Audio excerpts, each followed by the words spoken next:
toutes et à tous, c'est Hermès, j'espère que vous allez bien, j'espère que vous avez apprécié la vidéo d'hier. Beaucoup de likes, beaucoup de commentaires, beaucoup d'abonnements sur cette vidéo d'hier, je vous en remercie infiniment.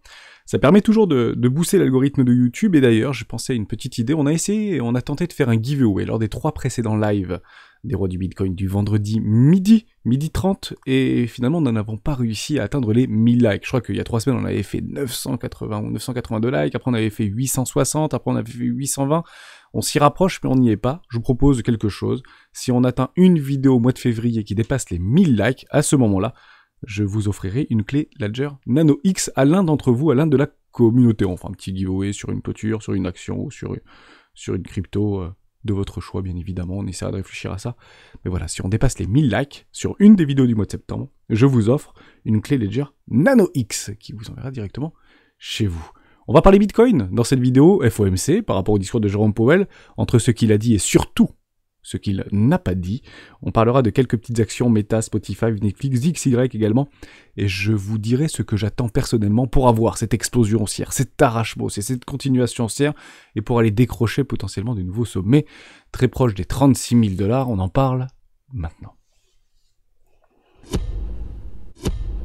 Avant de commencer, je vous invite toujours à rejoindre le Discord des rois du marché. Vous trouverez le lien dans la description à l'intérieur, une documentation qui s'appelle la stratégie des 4 rois. N'hésitez pas à l'utiliser, vous en imprégner, vous en inspirer pour vous aussi trouver votre propre style d'investissement, que ce soit sur le court, moyen ou long terme. Vous m'avez fait beaucoup rire hier, encore, sur ce Discord. Je sais plus où est-ce que c'est Tony Boy, je crois qu'il avait partagé ça, un petit gif. Vous me faites vraiment marrer. De plus en plus détendu. Tony Boy qui propage les shorters. Oui, en effet, c'est difficile et c'est normal. En réalité, je le préconise et je le dis souvent, on n'arrête pas un TGV qui part, c'est très haussier, on attendait beaucoup de volatilité, ou en tout cas c'était une journée de volatilité hier, finalement on n'en a pas eu, voire on a eu même un nouveau plus haut, en tout cas une nouvelle résolution potentiellement haussière, qui n'a pas été clôturée, mais un arrachement et on a continué à aller chercher du stop vendeur complètement logique, sans pour autant donner le dip. Il n'y a pas de dip sur ce marché. Je vais être tout à fait honnête avec vous, j'avais positionné un petit long juste en dessous des 22 250 $. Que nini, rien du tout, pas un seul dip sur ce marché. Il tendra à venir, bien évidemment, soyez patient, ne modifiez pas votre plan, conservez si vous avez une idée à la tête, premier arrêt, zone de rechargement, Elliotiste, Tenkan, Kinjun, peu importe. Gardez votre plan, ne vous exposez pas en dehors de vos conditions d'action ou de trade, voire d'investissement sur ce marché, bien que acheter sous les 20 000 $ comme sous les 25 000 $ n'est pas complètement délirant, surtout que vous avez maintenant la tendance, ou en tout cas une tentative de retournement tendanciel haussière long terme sur le marché, avec potentiellement des bottoms définitifs qui se sont construits et qui pourront peut-être être retestés et potentiellement pourront tenir. C'est pas complètement délirant de se positionner en dessous des 25 000 $. Pourquoi ? Parce que toujours dans une zone de rechargement, d'achat à très long terme, éco-classe, ni plus ni moins. On y est jusqu'aux 28 100 $, en zone éco-classe. Donc des grosses baleines de la smart money, des investisseurs long terme, des holders long terme, des futurs millionnaires pourront bien évidemment se positionner d'un point de vue rationnel, et je dis bien rationnel, sous les 28 000 $. Ce n'est pas complètement incohérent. Voilà pour ça. Pas plus de choses à dire. Il se passe pas grand chose, on a des divergences qui se mettent en place en 4 heures, en 1 heure, il y a le MACD qui continue à se déprécier. Qu'est-ce que ça prouve ici et qu'est-ce qu'on constate ? Une consolidation. D'ailleurs, je vais vous le prouver par A plus B vis-à-vis de notre ami Index en 4 heures. Vous avez une ribambelle, et je dis bien une ribambelle de divergences. Une divergence, 2, 3, 4, 5, 6, 7, 8, 9, 10, et vous avez 20 divergences baissières. Que fait le cours ? Il continue à s'apprécier, mais comment c'est possible ? Une divergence ne signifie pas un retournement de tendance. Le momentum est fort, le momentum est complètement dans la main des acheteurs. Ils contrôlent ce momentum, les vendeurs sont éteints. Donc ils prendront peut-être de nouvelles positions, en tout cas se remonteront, généralement si on parle de smart money, dans des poches de liquidité complètement logiques qui se trouvent actuellement au-dessus des 25 000 $. Je ne dis pas que c'est acquis, je dis juste que c'est plus rationnel pour pouvoir se positionner sur des forts volumes plutôt au-dessus des 25 000. Il est vrai également que si je dis ça, pourquoi ne pas le faire avant ? Parce que très probablement que les gros ont déjà pris leur profit, ont déjà clôturé beaucoup de shorts, on en avait déjà dit il y a 3 semaines en arrière, et peut-être qu'ils sont passés maintenant boule, tout simplement. Ils ont pris leur profit, ils ont envoyé le Bitcoin là où ils voulaient l'envoyer, et puis maintenant l'objectif c'est de l'envoyer peut-être beaucoup plus haut, et je ne préconise pas de se mettre au travers du Bitcoin, en tout cas jusqu'aux 30 000 $. Très personnellement, je ne dis pas qu'on les atteindra, je dis juste que d'un point de vue rationnel, attendez bien des retournements, attendez bien les premiers arrêts du précédent mouvement, voire de tout le précédent mouvement ici sur les 36 000 $. avant de commencer à agir et potentiellement essayer d'un point de vue rationnel d'engager soit des hedge positions, soit d'essayer de repousser cette tendance et reprendre le momentum dans la main des vendeurs. Mettez-vous avec les gros. Actuellement, les gros ils vendent pas, sinon le prix ne s'apprécierait pas. Les gros achètent, on le voit très bien. Maintenant que je dis ça, qu'est-ce qu'on attend pour avoir cet arrachement haussier? Qu'est-ce qu'on attend pour avoir cette continuation haussière, cette explosion haussière? Très simple, un retour des volumes violents. Actuellement, on ne l'a pas. On a même des volumes en fait décroissants. Vous le voyez ici, le prix accélère, le prix s'apprécie, une forme de consolidation, une consolidation haussière avec un biseau ascendant. Les résolutions des biseaux ascendants sont généralement haussiers. Vous avez des targets de AB égale CD qui peuvent vous envoyer très proche de 28 500 $. Pas de problème avec ça. J'attends ceci. Voilà ce que j'attends. Vous avez des structures, des W, dans des W, dans des W sur le volume. Vous avez une contraction, je suis actuellement en 4 heures au niveau du MACD. Vous avez une diminution au niveau du RSI. On revient chercher la neutralité, on repousse vers le nord. Très intéressant de l'observer. Vous avez 1000 divergences et derrière le cours s'apprécie. C'est clairement ce que j'attends. J'attends ce type de choses. Des énormes reprises de volume acheteuses ici. Je veux voir du bleu, je veux voir du vert et je veux voir le prix exploser à la hausse. Est-ce qu'on peut éventuellement l'encadrer? Oui, tout à fait, risque management, etc. C'est un petit peu haut, hein. Généralement on va tenter d'aller chercher des petites poches de liquidité pour sortir quelques futurs millionnaires, en levier x100, etc. Parce que honnêtement, c'est dingue, mais les leviers x50, etc., pour l'instant, ils gagnent. Et c'est rare qu'on les fasse gagner très longtemps, ces gens-là. Donc le momentum est très acheteur actuellement. Je n'exclus pas d'aller rechercher une petite poche de liquidité sur les 22 200 $. C'est pas parce que je l'ai pas eu que je dois absolument acheter ici. Je ne suis pas un acheteur de breakout, je ne suis pas un acheteur de résistance. Personnellement, je suis plutôt un vendeur de résistance et un acheteur de support. Voilà, je parle même pas de bottom, je parle plutôt de support. Et actuellement, vous avez un support ici, en fait. Vous avez le support, donc je viens chercher la liquidité. Se positionner là-dedans n'est pas complètement délirant, mais pour l'instant, le cours ne nous l'offre pas. Que ce soit sur Bitcoin, que ce soit sur Ethereum, que ce soit sur les S&P 500, on est dans un petit canal haussier, on continue à briquer cette oblique-là, et on vient chercher les fameux 4114 points, plutôt très intéressant de l'observer, on clôture même quasiment pile dessus, à 41,19 actuellement sur l'indice du S&P 500. Allez, let's go! Lâchons les chevaux. Powell n'a rien dit. Bon, il a dit des choses, mais il n'a pas dit ce que les opérateurs de marché ne voulaient pas entendre. C'est bullish alors, c'est positif, tout simplement. Côté momentum, côté order flow, rien de plus à dire. On continue à avoir apprécié au niveau des CVD spot, notamment sur le BUSD. On le met en place parce que c'est de moins en moins de tether ici, mais on a une toute petite remontée au niveau. Il est bien accompagné, ce mouvement, vous le voyez ici, hein, vous avez bien des volumes acheteurs sur le spot, c'est exactement ce qu'on veut observer, donc pas de problème avec ça. Vous avez des open interest relativement à plat, bien que croissants, mais si vous prenez un tout petit peu de recul, il y a largement la place pour reprendre 2-3 milliards de dollars au niveau des open interest, et je suis prêt à prendre le pari que ce soit plutôt des acheteurs, en fait, qui poussent au niveau de ce cours-là et au niveau de ces open interest. En somme, on se mettra sur des positions complètement logiques, premier arrêt potentiellement. Ici, vous avez le premier arrêt sur les 28 000 $, pas complètement délirant. Je pense qu'il y aura des take profits qui seront prises et vous avez une énorme poche de liquidité, zone de liquidité de short complètement logique qui se trouve ici au-dessus des 25 500 $. On est quand même plus proche d'une poche de liquidité, des stops complètement logiques acheteurs, plutôt que ici au niveau des stops vendeurs, plutôt que des stops complètement logiques acheteurs qui se trouvent à 15 500, potentiellement les 16 200, potentiellement et le dernier play à 17 000 $, et puis après, après c'est un peu éloigné quoi. Vous en avez ici, il y a pas mal de baleines qui sont positionnées à 20 000 $, on le sait, on l'a vu, on l'a constaté, retourne des volumes acheteurs relativement francs au niveau de ces 20 000 $. Bon, maintenant c'est des supports quoi, c'est plus des résistances, ça fait des supports et les supports tendent à tenir, et les dips sont faits pour être rachetés. Et l'objectif pour les opérateurs de marché, en tout cas celles et ceux qui tiennent ce momentum-là, c'est pas des petits portefeuilles, ce sont des gros portefeuilles, c'est clairement pas le but de faire rentrer la dump money, hein. Le retail, il rentrera pas sur ce mouvement. En tout cas, c'est clairement ce qu'on essaie de faire. À l'image de 2018, hein, pour être tout à fait honnête avec vous. Voilà. Pas plus de choses à dire au niveau du Bitcoin. Ethereum, c'est très intéressant aussi d'observer ça. Je vais me mettre en délit parce qu'on n'est pas allé chercher en fait des plus bas sur Ethereum. Ethereum très fort, défiationniste, c'est un petit bijou structurel actuellement. On est en train de résoudre un espèce de triangle de contraction très fort dans une zone de rechargement éco-classe et première classe qu'on est parti chercher avec des petites mèches pas sur les 880 $. Et vous avez en fait votre RSI qui continue à se déprécier. Si on arrive sur la neutralité, hein, pour celles et ceux qui utilisent le RSI, c'est ici que vous avez généralement les continuations tendancielles fortes. Hein. On peut continuer à voir le prix se déprécier, venir chercher la neutralité, prendre une position là-dedans en délit, c'est pas complètement délirant, mais ça veut dire quoi? Ça veut dire que le prix continue à s'apprécier, hein. Pour information, on peut voir quelque chose comme ça. Dès lors, stop sous la précédente structure, take profit, vous allez chercher vos objectifs. Pour le mien, ce serait $2400, etc. Le risque management ne serait pas forcément très très bon. On va le regarder ensemble d'ailleurs. Je sais pas, on imagine qu'on essaie de se positionner, on essaye d'être acheteur des breakouts, donc on va se prendre ici. C'est compliqué hein, de faire ça, hein, mais why not hein. Est-ce qu'on va le chercher? Oh ouais, largement. Ouais, ça fait des bons risques et récompenses. Vous voyez qu'on peut largement continuer à aller chercher le premier arrêt juste ici sur les sur les $2400 sur Ethereum. Franchement, enfin, c'est le trade évident. Dès lors, ne nous trompons pas, je verrai plutôt quelque chose comme ça, moi. Et c'est plutôt ici que je me positionnerai, et j'ai bien envie de me positionner sous les $1500. Je vous le dis franchement, hein, j'ai toujours un trade qui attend, je l'ai pas pris. Vous allez me dire, mais Hermès, pourquoi t'attends aussi bas? Parce que c'est mon plan, finalement. Je suis pas un acheteur de résistance. Moi, je ne longue pas les résistances. Je vais plutôt me servir des poches de liquidité complètement logiques. Je suis pas complètement surpris sur une petite news ou je sais pas trop quoi, que ça vient faire un truc comme ça. Ça me dérangerait pas du tout, ça fait peur à tout le monde.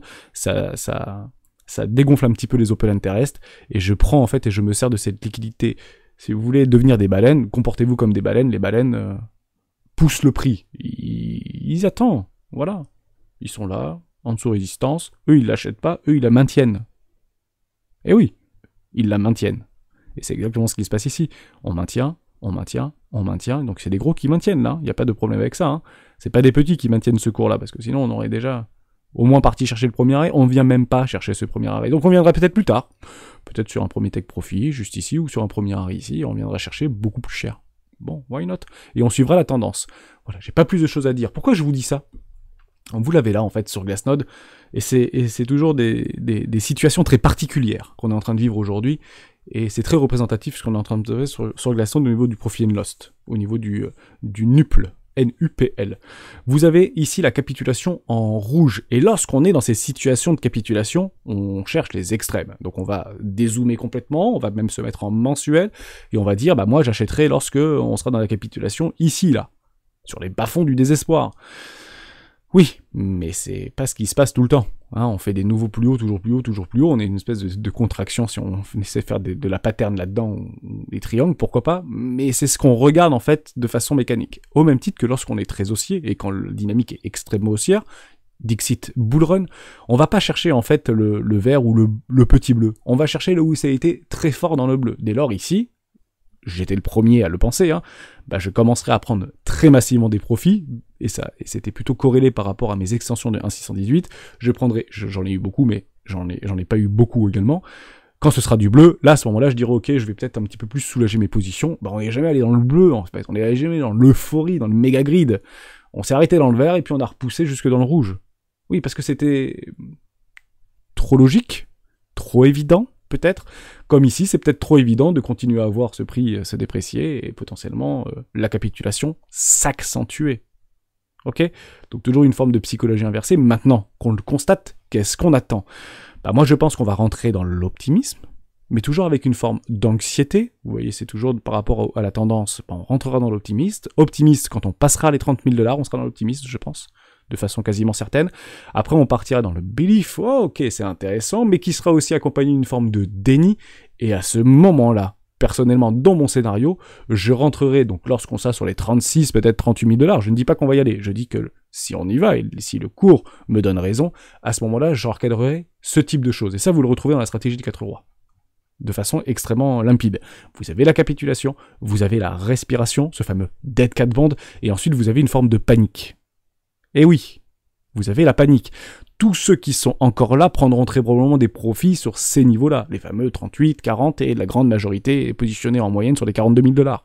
Donc soyez complètement certains que je prendrai des profits avant les $42 000, sur beaucoup de mes actifs préférés. Je ferai pas le gourmand, je ferai pas le ATH. C'est de la gestion du risque. Beaucoup peuvent le faire, si c'est dans votre plan, il n'y a pas de problème avec ça, mais personnellement je ne le ferai pas, puisque c'est probablement c'est plutôt ce que j'encadre. Dès lors, je vous le montre en live, hein, ce que je pourrais éventuellement encadrer, bien que je vais laisser ce trait jusqu'à 4000, il n'y a pas de problème. Hein. Quelque chose comme ça, vous voyez, un truc comme ça, voilà, et là, ensuite, décision, donc gestion du risque, hein, premier arrêt, au-dessus d'un premier arrêt, c'est boule, parce qu'on vient de casser le premier arrêt, donc maintenant l'objectif c'est d'aller faire un tour dans une zone de rechargement de vente logique, court terme, très long terme, il n'y a pas de problème avec ça. Non, moi je prends des profits, je vais avoir plein de petits 110% qui vont s'aligner, et puis derrière, je réinvestirai si on vient tester les bottoms. Toujours pareil, investissement 1 ou réinvestissement 1, investissement 2 dans le désespoir, et potentiellement investissement 3 dans une magnifique structure en W weekly, voire en W mensuel. Panique, récession, fin du monde, crise systémique. On peut parler éventuellement d'un catalyseur qui se passe depuis une semaine et qui prend de plus en plus d'ampleur. Je ne sais pas si ça va arriver aujourd'hui, demain, dans une semaine. On ne sait pas de quoi est fait l'avenir, mais je traiterai en fonction de ce que je vois et je respecterai mes objectifs. Je ne changerai jamais mon plan en fonction du dénouement, si vous voulez, que ce soit une résolution très fortement haussière ou que ce soit malheureusement un rejet sur des zones complètement logiques de rejet. Tout simplement. On a parlé de ça, j'ai pas plus de choses à dire au niveau de Bitcoin, au niveau technique, puisqu'en fait il se passe pas grand chose, mais c'est clairement ce que j'attends. Le mot d'ordre de cette vidéo, c'est j'attends un retour violent des volumes incessamment sous peu. Vraiment, j'attends des gros volumes qui viennent là. Hein, voilà, on peut revenir un petit peu dans le passé. Voilà, si vous voyez, si on veut, voilà, un truc un peu comme ça, si vous voulez, ou un truc comme ça, voilà, un gros truc comme ça, mais au lieu que ce soit rouge, je veux que ce soit bleu ou je veux que ce soit vert. Et puis là, on pourra éventuellement se gargariser et être content parce qu'on était probablement du bon côté du mouvement. Faites attention, vendeurs, attendez bien ces zones complètement théoriques parce que les très grosses baleines se positionnent très probablement ici. Et ce sera en fait un double effet qui se coule. Pourquoi ? Parce que ceux qui achètent actuellement là-dedans prendront bien évidemment en gestion du risque ici et ici, voire nouvelle ATH. Vous comprenez ce que je veux dire ? Donc c'est le double effet qui se coule. Là vous êtes, j'ai presque envie de dire un peu tout seul à vendre, il n'y a plus de vendeurs sur ce marché. Les vendeurs sont éteints. Tout simplement. Divergence, consolidation, arrachement haussier, continuation haussière. Fameux truc en escalier, vous savez, hein, c'est des trucs un peu comme ça, quoi. Pas de dip. Bah oui, le retail, il est sur le bord de la route, et l'objectif, c'est de le faire monter beaucoup plus haut, lorsqu'on sera très probablement venu dans une forme d'optimisme. Voilà. Voilà, ou espoir. Voilà. Un peu plus d'espoir, voire presque des certitudes, si vous voulez. Pas l'euphorie, mais des convictions fortes, lorsqu'on sera dans le vert. Moi, je prends mes profits quand je suis convaincu. Voilà, comme ça, je suis jamais surpris, tout simplement. Très important. On va aller vite sur cette vidéo, hein, je vais pas aller beaucoup plus loin. Ah si, j'ai oublié, si je voulais vous parler du DXY, très intéressant. Aussi le DXY, je vais en parler très rapidement. On arrive sur les 100 points. Le 100 points, c'est un atterrissage très psychologique, presque téléguidé. 100 points de base au niveau du DXY, beaucoup s'attendaient plutôt les 104 puis un rebond, beaucoup s'attendaient au 102 puis un rebond, maintenant beaucoup s'attendent à un 100 puis un rebond, mais peut-être que rebond il n'y aura pas. Voilà, moi je pense qu'on va arriver dans une forme de consolidation. Pourquoi ? Parce que je vous dis souvent que le juste prix ou la réelle valeur d'un actif visé, que ce soit un indice, que ce soit une action ou que ce soit une crypto ou que ce soit ce que vous voulez, c'est notre fameuse moyenne mobile 20 périodes en mensuel. Et regardez en fait où est le DXY par rapport à notre moyenne mobile en 20 périodes en mensuel. Bon, c'est juste fabuleux, puisqu'il est très exactement ici. Impressionnant. On est revenu à la neutralité. On vient chercher les moyennes mobiles. On vient chercher la neutralité, l'équilibre parfait entre l'offre et la demande, entre la réelle valeur ou le juste prix qu'on peut avoir comme ça, et maintenant c'est de la consolidation. Dès lors, j'ai partagé ça, ça peut faire quelque chose comme ça très longtemps. Ne nous y trompons pas. Ceci est complètement encadrable. D'accord ? Ce type de choses. On peut continuer à ranger tout en se dépréciant, en pensant que ça va se retourner, ça va se retourner, ça va se retourner, et ça ne se retourne pas. Et ça ne se retourne pas. Et on va tout simplement travailler cette moyenne mobile 20 jusqu'à une forme de résolution. Soit le narratif ou le fondamental reprend la technique, ça vaut rien, dollar index, c'est du papier toilette, on va revenir avec ces narratifs. Hein. Donc là, c'est plutôt du papier toilette en or. Hein, et là, ce sera peut-être plutôt du papier toilette en papier. Mais n'ayons jamais raison trop tôt, le fondamental a tendance à rattraper la technique, et le fondamental, avec l'impression monétaire, avec le quantitative easing, qui devrait peut-être potentiellement revenir, peut-être pas en 2023, peut-être pas en 2024, peut-être en 2025, ce sera probablement, entre guillemets, voire pas entre guillemets, imposé au marché, enfin imposé à la Fed, gros crack, récession, tout ce que vous voulez, resserrement trop dur, puisque généralement on a entre 9 mois et 12 mois de décalage entre les premières hausses et le réel impact sur l'économie réelle. Donc on s'y approche, hein, puisqu'on avait commencé à augmenter les taux au mois de mars, me semble-t-il. Hein. Donc on va avoir là les premières actions réelles par rapport à l'augmentation des taux de la Fed vis-à-vis de N-1. Je vous dis peut-être une bêtise, je sais plus c'était quand ces augmentations de taux, on va les reprendre ensemble. J'ai pas envie de vous dire de bêtises. C'était quand les premières augmentations de taux ? Eh oui, mars 2022. Donc vous allez commencer à ressentir entre 9 et 12 mois, donc on est au mois de février, on est pile entre les 9 et 12 mois, et on commence déjà à ressentir les premiers effets. Ça tombe bien, on a commencé vraiment à avoir une décélération franche au niveau de l'inflation aux États-Unis, un peu plus tard. Hein, on remonte les taux, mais c'est pas immédiat, c'est pas on remonte les taux et puis l'inflation baisse. Non, c'est plutôt une prise de conscience et de la peur. Hein, on part dans la peur, et puis généralement on va chercher des formes de capitulation. Sur les cryptos on l'a vécu, sur les indices un petit peu moins, pour le coup, plutôt un retracement, une respiration. Je pense que les marchés sont un tout petit peu trop bullish, et ce sera très probablement sanctionné. Sanctionner les marchés, quand les gros auront pris leurs profits dans des zones de rechargement, voire nouvelle ATH, les gros vont se gargariser et prendront massivement tes profits, pendant que le monde entier, ou en tout cas le retail, pensera, de façon convaincue, que la récession est passée, il n'y aura pas de récession, c'est de la croissance. Et là, je pense qu'on devrait peut-être un petit peu secouer le cocotier. Reprendre position, prendre les profits, valider l'année, repartir 2024. Le fameux deuxième, troisième, quatrième trimestre 2023, la fameuse année du réel, tout simplement. J'espère que je vous ai aidé en vous disant ça, mais je ne m'attends pas à beaucoup de volatilité maintenant sur le DXY. Je m'attends plutôt à une forme de consolidation décroissante, avec une impression folle que ça doit repartir vers le nord, vers le nord, vers le nord. Non, ça ne repartira très probablement pas vers le nord. On va travailler cette fameuse moyenne immobilière, un petit peu comme ça. Alors ça peut repartir, hein, je dis pas du tout le contraire, hein, mais plutôt un truc un peu, peut-être un peu comme ça. Enfin, vous avez compris le délire. Hein, on travaille cette fameuse moyenne mobile. Mais moins de volatilité. Pour moi, on va un petit peu écraser la volatilité. Pourquoi ? Parce qu'on connaît tout. Il n'y a pas de signe noir, il n'y a pas de signe blanc, il n'y a pas de... On n'attend pas des choses incroyables. On price tout actuellement. Le pivot, le plateau, etc. Tout simplement. Une news très importante. Le titre d'Adanim Entreprise plonge en bourse. Je l'ai partagé hier sur le Discord des droits du marché. Je vous ai d'ailleurs notifié en everyone. Je voulais vraiment que vous soyez au courant de cela. Donc j'en parle aussi dans cette vidéo. Je vous invite très fortement à faire des recherches, puisqu'il y a probablement beaucoup de ratifications vis-à-vis de cette entreprise, un petit peu partout dans le monde, en commençant par des entreprises du CAC 40, comme Total Energy par exemple, ou ArcelorMittal également, ou plein d'entreprises qui sont en fait de près ou de loin liées en capitaux, en intérêt, en tout ce que vous voulez, en contrat, à l'entreprise d'Adani Group, qui est le plus gros conglomérat indien. C'est un gros bébé, c'est une grosse capitalisation, hein. C'est Cap Apple, hein, le truc. Hein. Donc c'est quand même pas rien, le mec il est quand même passé première fortune mondiale, il est vite redescendu, il vient de se faire éjecter du top 10. Pourquoi ? Parce que grosso modo, ce truc est considéré comme la plus grosse arnaque et la plus grosse fraude du système depuis plusieurs décennies en arrière. C'est du Madoff puissance 100, c'est du... FTX puissance 1000, c'est du tout ce que vous voulez. Donc c'est un énorme FUD qui est en train d'être pricé de façon extrêmement forte par le marché. N'y allez pas. N'y allez pas. Si vous achetez ça, partez du principe que vous achetez du FTT. Partez du principe que vous achetez du Terra Luna. Voilà ce que vous faites. Ni plus ni moins. Hein. Je suis très bête et discipliné, mais c'est exactement ce qu'on est en train d'observer. Ceci n'est pas bullish. Je passe en weekly, mais ceci n'est pas bullish. Il n'y a pas d'opportunité. Ceci n'est pas les soldes. Les soldes, on les verra arriver. Ça, par exemple, potentiellement, je dis une bêtise. Hein. Voilà. Ça, ok. Vous préférez acheter ici ou vous préférez acheter ici. Même chose. Vous pouvez acheter ici ou vous pouvez acheter ici. Même chose. Vous préférez acheter... Vous avez compris un peu l'idée ? Attendez une consolidation, attendez une reprise de confiance. Là, ce truc, c'est sauf qui peut, et il n'y a pas de bateau de secours pour tout le monde. Là, la sortie de secours, elle se referme de plus en plus. D'ailleurs, il devait récupérer 2,5 milliards d'actions nouvelles, il les a pas vendues, finalement, pour récupérer de la trésor. Il les a pas vendues pour justement ne pas impacter les investisseurs. Donc, c'est bullesque, c'est tout ce que vous voulez. Le machin pris 1000%, je vous suis complètement dans le délire. Il n'y a pas de problème avec ça. N'achetez pas ça.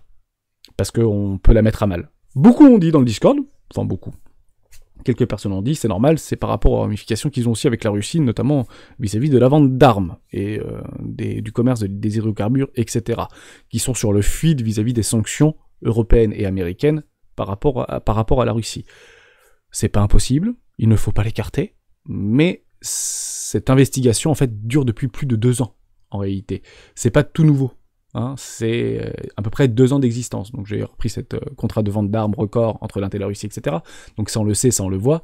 Mais faites attention parce que c'est une information qui est venue d'Hindenburg Research, fruit de 2 ans d'investigation. Donc comme la guerre en Ukraine c'est 1 an, bien qu'il y ait des préparatifs, etc. en amont, mais dans l'idée ça a surpris la planète entière au niveau de cette invasion ukrainienne par la Russie. Des investigations de 2 ans. Est-ce que c'est le bon moment ou pas pour...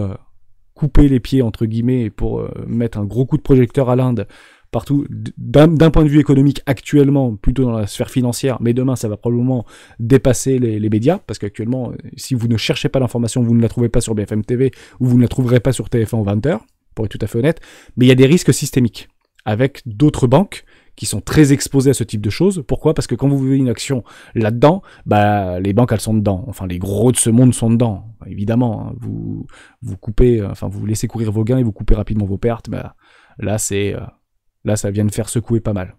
Donc, je vous en ai pas parlé jusqu'à maintenant. J'avais vu passer, mais j'avais pris ça comme un FUD parce que c'était pas très relayé sur les gros médias. Là, ça commence à être relayé sur les gros médias. Et il y a Total Energy qui commence à sortir du tapis. Il y a ArcelorMittal qui commence à sortir du tapis. Prenez le temps de regarder. Pas paniquer.